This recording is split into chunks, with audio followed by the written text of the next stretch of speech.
सिर्फ एक मिनट। ये हम लोग हमेशा बटोरते ही क्यों हैं, बांटते क्यों नहीं? आपने अक्सर देखा होगा कि वार्डरोब भरे हुए हैं कपड़ों से, सूट से और जोड़ों से। हम नए नए कपड़े खरीदते हैं लेकिन हमारा दिल बड़ा मसलता है कोई बहुत अच्छा और कीमती कपड़ा अपने किसी कज़न को, अपने किसी दोस्त को या अपने किसी ऑफिस कोलीग के बेटे को देते हुए। ये तो बड़ा कीमती वाला है, ये तो मैं फिर पहन लूंगा। और जूतों का भी यही हाल है कि जूते भी लाइन से भरे हुए हैं लेकिन कभी ख्याल नहीं आया कि इसमें से ये वाला जूता जो मैं नहीं पहनता हूँ वो अपने गली के मैं गार्ड को दे दूँ या किसी और को दे दूँ। ये हम हर चीज़ को समेट के अपने पास रखने की कोशिश क्यों करते हैं? चीज़ों को आगे बांटते क्यों नहीं है? याद रखें, जैसे खेती होती है कि जब काटी जाती है तो फिर नई फसल अच्छी उगती है। तो जब माल अब बांटते हैं तो फिर माल आगे से आता भी है। मुझे एक छोटी सी कहानी याद आई, और जो यूरोप के किसी मुल्क की कहानी है। एक लड़के ने बताया कि जब वो यूनिवर्सिटी में पढ़ता था तो इत्तेफाक से अपने घर से बहुत दूर एक दूसरे शहर में वो तालीम हासिल कर रहा था। उसके घर वाले माशाल्लाह काफ़ी खुशहाल थे, और उसकी 21वीं सालगिरह पर उसके भाई ने, जो खुद भी बड़ा करोड़पति था, एक इंतहाई कीमती कार अपने भाई को सालगिरह के तोहफे में भेजी। कहने लगा, मुझे बड़ी खुशी हुई, इतनी शानदार गाड़ी, लेकिन मैं एक ऐसे मुकाम पे था जहाँ देखने वाला कोई न था। जंगल में मोर नाचा किसने देखा कि मेरे पास इतनी अच्छी गाड़ी। इत्तेफाक से क्रिसमस की और न्यू ईयर की छुट्टियाँ आई, पूरे शहर में जश्न का समा था। तो मैं अपनी उस नई गाड़ी में बैठकर निकला शहर में चरागा देखने के लिए। एक जगह कोई ट्रैफिक थोड़ा सा रश था, गाड़ी खड़ी हो गई। तो कहने लगे, मेरी नज़र पड़ी दूर फुटपाथ पर एक टीनेजर लड़का, कोई 12-13 साल का, और बड़े इश्तियाक से मेरी गाड़ी को देख रहा था। मैं उसे देख के मुस्कुराया और जवाब में वही मुस्कुराया। मैं समझ गया, फिर मैंने उसको इशारे से बुलाया कि पूछा अपने पास कि तुम क्या देख रहे थे? कहने लगा, सर मैं आपकी गाड़ी देख रहा था।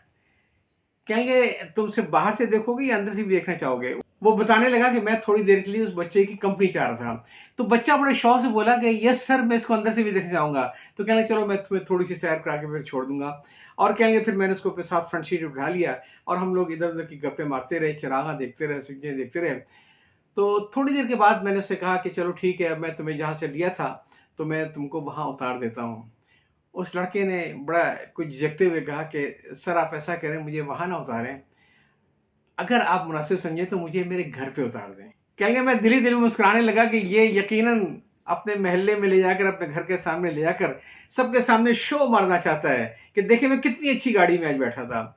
लेकिन मैं मुस्कुराता हुआ उसको ले गया। एक दूर कोई इलाका था, गरीबों की आबादी थी, कच्चे मकान थे। तो वहाँ गया और उसने एक जगह गाड़ी खड़ी करवाई। कहने लगा, सर आपकी गाड़ी अंदर नहीं आ सकती है, लेकिन आप सिर्फ एक 5 मिनट मेरा इंतज़ार कीजिए, मैं अभी आता हूँ।